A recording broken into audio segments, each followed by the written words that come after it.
একজন মানুষ, তুমি বেপর্দায় বাইরে যাবা, লোকজন দেখবে, কেমন হয়?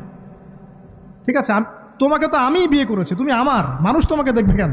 প্রিয় মা ও বোনেরা, পর্দা ছাড়বেন না।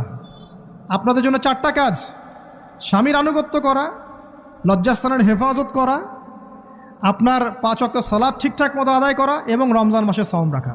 নবীজি বলেছেন সাল্লাল্লাহু আলাইহি ওয়াসাল্লাম, জান্নাতের যে কোনো দরজা দিয়ে ইচ্ছা আপনি প্রবেশ করতে পারবেন। আপনার জন্য সহজ।